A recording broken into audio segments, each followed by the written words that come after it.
What's up, guys? Panic here, otherwise known as Panic Picnic, and today, boy oh boy do I have a treat for you.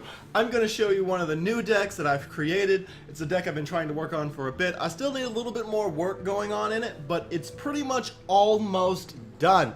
That being said, I'm going to go ahead and at least tell you a little bit about the deck. I'm going to tell you a little bit what you can do to create it, and how I'm trying to keep a little bit of the cost down and some of the variations you can do to it.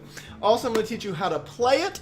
I'm only going to do it a little bit in a little bit of the solo adventure, just so you can at least see how it can be done. I'll probably do that in a little different video. With that being said, let me at least show you the deck. This right here is actually a Dragon Warlock deck. Dragon Lock. This is actually a Dragon Warlock deck. This is actually one of the decks I've always wanted to create, and I'm actually really happy with what I have right now. Let's go and at least show you the curve. As you can see, I have 5 1s, I have 3 2s, 7 3s, 5 4 manas, 6 5 manas, 0 6 manas, and 4 7+ mana. Now, as you can see right here, this is not an early game kill deck. However, it does have the potential to do that in some aspect of it. This is actually a really bit of a mid to late game deck. Once you hit that mid game, you're going to get a huge surge, and you're borderline going to be able to top whatever deck you're going up against, especially because this deck revolves a lot around combos. And there's always something that'll get you into something, and it will always get you out. So let's go ahead and at least talk about the cards that we have in here. I'm running Dark Pact, I'm running 2 Kobold Librarians, 2 Mortal Coils, 1 Fairy Dragon, 2 Plated Beetles, 1 Drain Life, 2 Marsh Drakes, 1 Nightmare Amalgam, 2 Stonehill Defenders, 1 Zola Gorgon, 2 Hellfires, 2 Lesser Amethyst Spellstones, 1 Spellbreaker, 1 Carnivorous Cube, 1 Clockwork Automatron, 2 Despicable Dreadlords, 5 Rotten Apple Bombs, 2 Rain Guards, 1 Alexstrasza, and 1 Blood Reaver Gul'dan. Now, as you can see right here, this deck has it's not really have one full-fledged end credential. This is actually one variation of the deck. I'll show you a variation of the deck in another video as well, so you can at least see how I'm trying to build them. So basically, this deck really revolves around, one of the kill potentials is to, of course, get Blood Reaver Gul'dan. He's a really good Warlock card. This is actually one of the requirements, I would say, of this deck. And the main reason why you're getting him is not really so much for his battle cries to summon the friendly demons that die this game. You really want the Siphon Life, because you're going to be tapping a lot to get a lot of the cards, and you want to be able to try to stay alive, especially from some of the aggressive decks that you might be playing up against.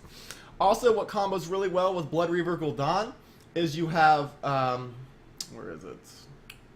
You have the Clockwork Automatron, which doubles the damage and healing of your hero power. Normally, Blood Reaver Gul'dan will only do 3 damage, and you're only going to be healed 3 for 3. With this, you do 6 damage and you heal for 12. So you basically pop this out and then throw out a Blood Reaver, and you're already going to be borderline fully healed, because you're going to get that extra 12 HP, which is really, really nice. Well, that's pretty much what the main part of what this is to keep you alive. But let's go ahead and at least talk about why I have the specific cards and why not. I'm going to talk about the Kobold Librarian first. This is a card I also say is pretty recommended. The main reason why is because it's a 1-drop card. This deck doesn't really run a lot of low mana cards, but this card is really good because it allows you to you get that free tap because you're not wasting the 2 mana, but you also get a minion on the board, and it's really, really cheap. So it's pretty good to start with. If you can get this in your hand, that's fantastic. I'm running these. Next, I'm going to talk about the Fairy Dragon. As you can see, this is a Dragon Warlock deck. I really like the Fairy Dragon because once you put it on the field, it's because it can't be targeted by spells or hero power. Once this is on the field, it's kind of hard to get rid of by your opponent. They actually have to attack it, which is really, really nice. Also, what's really good is this also is another setup for the Rim Guards that will trigger because you need a dragon in your hand. I'm running 2 Plated Beetles. I'm doing this mainly so I can get that little bit of HP going. That extra bit of armor going. So I'm always going to at least have some protection, at least early game. Also, because it is 2 mana, it is a card I can at least place down and at least get some bit of a board presence early game. It's something they may have to get rid of. I'm running Drain Life. I actually recommend at least having one, and the main reason why is because you need at least something early game that you can at least get something. Like, sometimes you may need that little 2 extra damage, and this can at least give you at least some little bit of the board that you are gonna desperately need. But once you get the board as this Dragonlock deck, you're going to most likely win. I'm running 2 Marstrakes, and the main reason I'm running this Marstrake is because it is fantastic. With 8, because it has a lot of combo potential with what a Warlock really has in their deck. For 4 mana, I can do a Marstrake and a Mortal Coil, which will kill the Marstrake summon that they give, because the Marstrake's ability is summon a 2/1 poisonous Drake Slayer for your opponent. Well, if I play a Marstrake, and then I play a Mortal Coil, then I have a 5/4 on the board, and the enemy can't do anything about that at all. Also, what's really good is this Marstrake combos really well with you have 8 mana. If you have 8 mana, you can do a Marstrake, followed by a Despicable Dreadlord, which at the end of your turn will deal 1 damage to all enemy minions, and then it'll pretty much wipe the enemy's the Poison Drake Slayer, or whatever little damage you have on the board, and you already have 9 damage on the board for 8 mana, which is pretty good. Also, you get that little bit of effect going. I'm running this Nightmare Amalgam, mainly reason why is because it is a dragon, but also it is a demon as well. So I can do this, I can throw out this Nightmare Amalgam, and when I, if it does die, when I do play my Blood Reaver Gul'dan, it will resummon itself as well. I'm running 2 Stonehill Defenders. The main reason why I'm running the Stonehill Defender is not only because it is a early game card, but sometimes you can get a lot of really good things from the Discover mechanic. You can get a lot of the, you can get, what is that card called?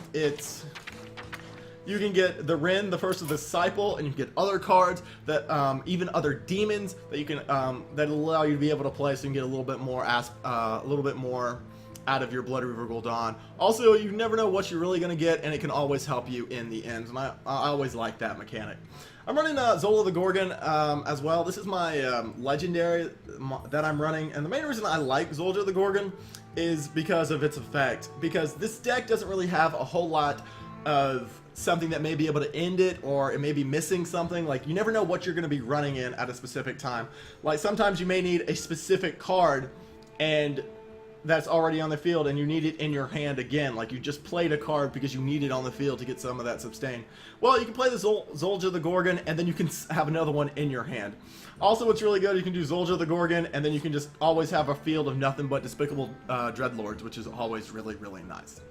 I'm running 2 Hellfires because it does need that bit of board clear, especially for that early game, because you can coin into Hellfire, which is really nice.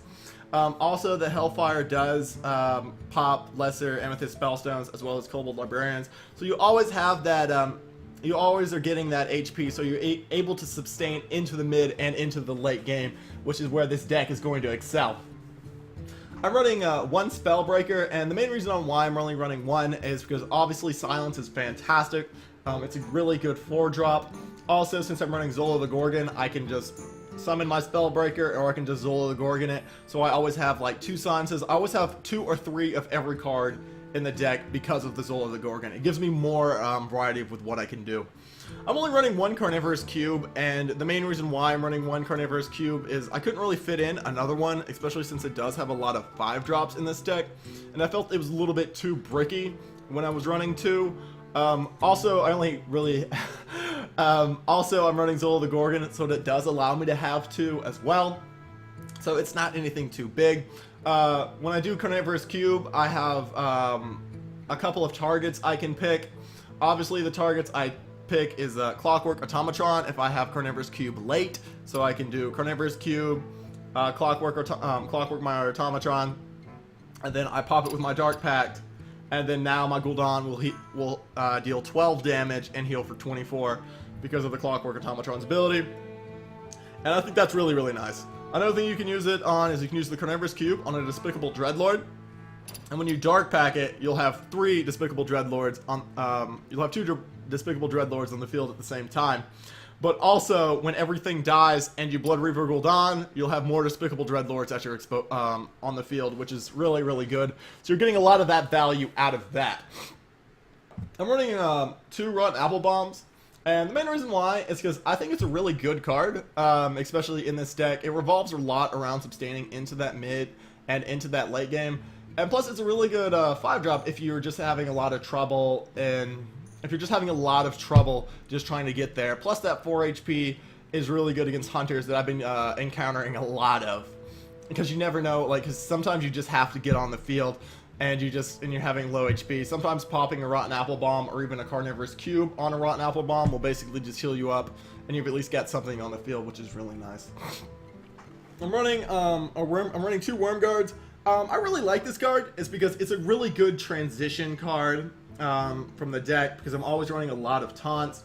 As you can see, I'll be running a 3, I'm running some 5s, and then I've got a 7. So I've always got something on the field that has a lot of HP and a lot of sustain, but it requires the enemy to use a lot of resources or a lot of attacks to get rid of, so I can at least get something on the field, which is really nice.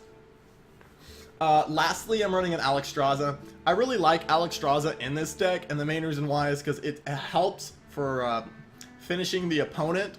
So I can just pop an Alexstrasza, or I can pop an Alexstrasza with a Dark Pact on the Carnivorous Cube, and I can always get stuff on the field, and I can just use that, and then Alexstrasza to knock them down to 15, and then I can just insta-kill them in one turn, in 1 or 2 turns. And that's pretty much really the main aspect of this deck. I'll at least tell you why. Like I said, I have at least some of these cards in it. Dark Pack is obviously to set off the Carnivorous Cube. The Kobold Librarian combos really well with the Lesser Amethyst Spellstone, as well as getting that card draw early game, because you're going to be tapping a lot, which is something that you're always going to constantly need to do, is constantly tap. At least you want to be like, if you can get about 4 cards ahead of your opponent, you're going to be in a fantastic place, because you want to be able to get into your heavier cards near the end.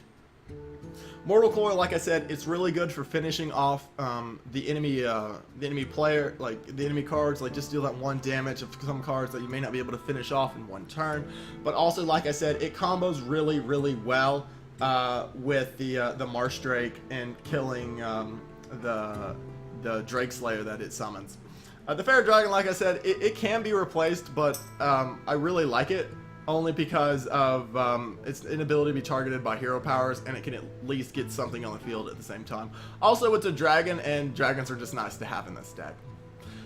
Plated Beetle, like I said, it's really good. I like it because it's low HP, low mana cost, and its Death Rattle effect is really nice. It allows you to tap a few times for free because it'll damage the armor instead of your health.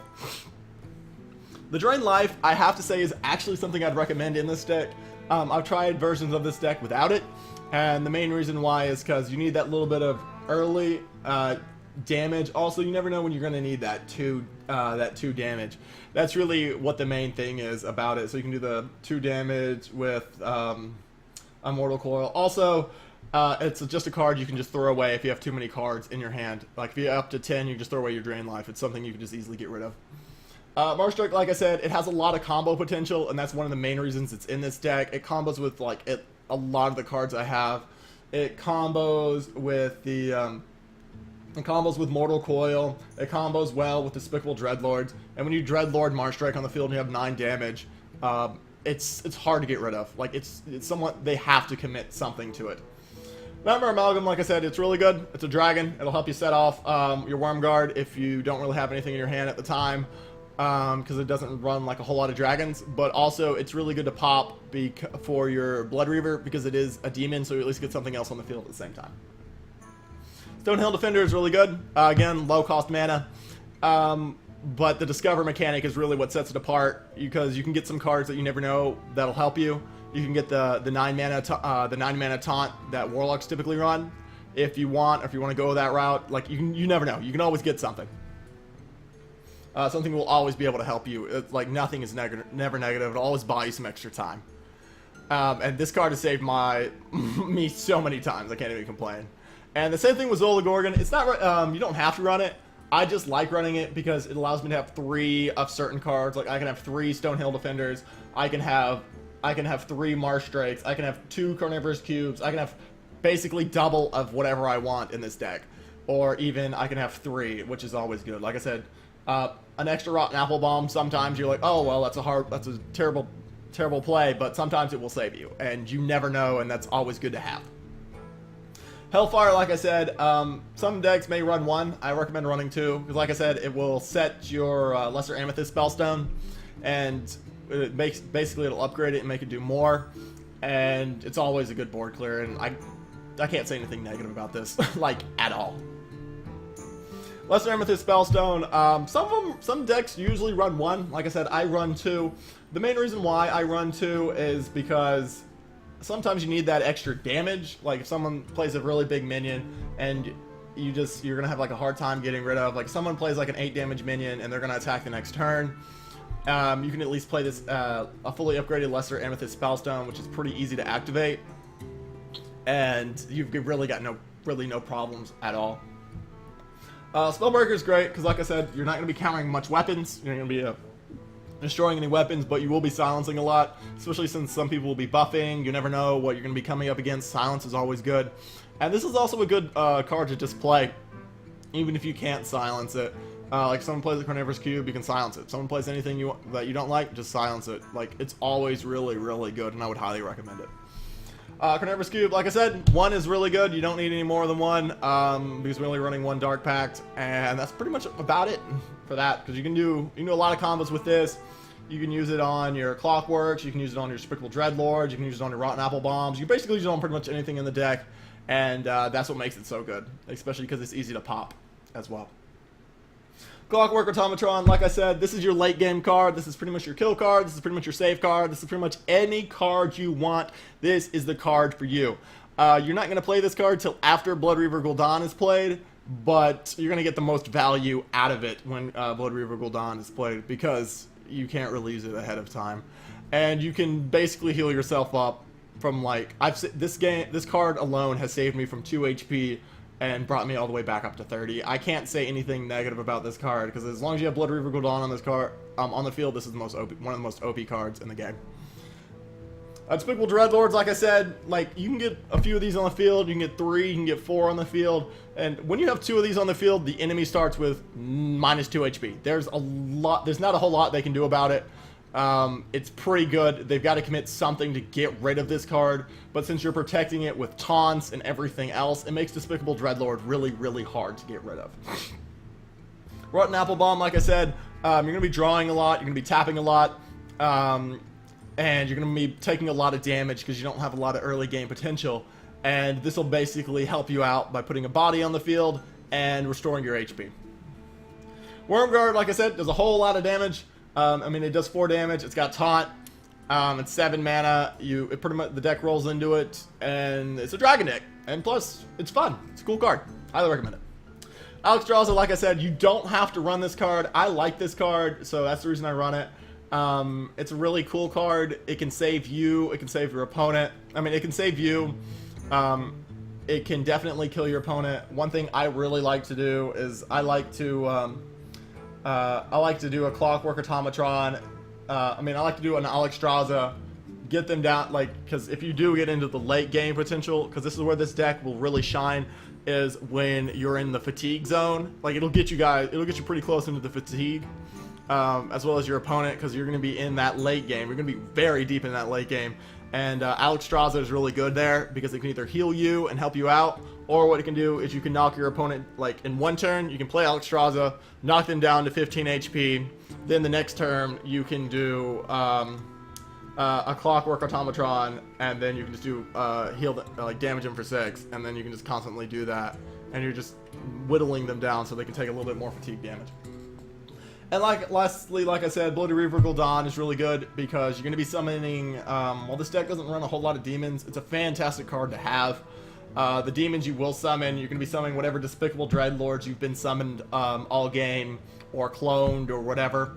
And you're going to be summoning that Nightmare Amalgam, which is, I think it's pretty good. Like I said, you can take it out if you need to, but I think it's pretty good because it's a good little 3-drop with 4 HP. Also, what's really good about it is you can also summon whatever your Stonehill Defenders decides to get you taunt-wise, which I think is really, really cool. That being said, this is one of my first versions of my Dragonlock deck. If you like it, make sure to like, comment, and subscribe. I've had a whole lot of success with this deck. I win quite a lot with it. We get right into the late game with it. You're going to be tapping a lot with it. You're going to be doing a whole lot. You're going to be doing a whole lot of Warlock stuff with it. That being said, make sure to like, comment, and subscribe. If you want to see some gameplay of this deck, one of my favorite decks that I've made as of late, just leave it down in the comment below. If you want to see other decks like this, just make sure to also comment down. That being said, my name is Panic Picnic. Make sure to like, comment, and subscribe, and I will see you guys in the next video. Bye!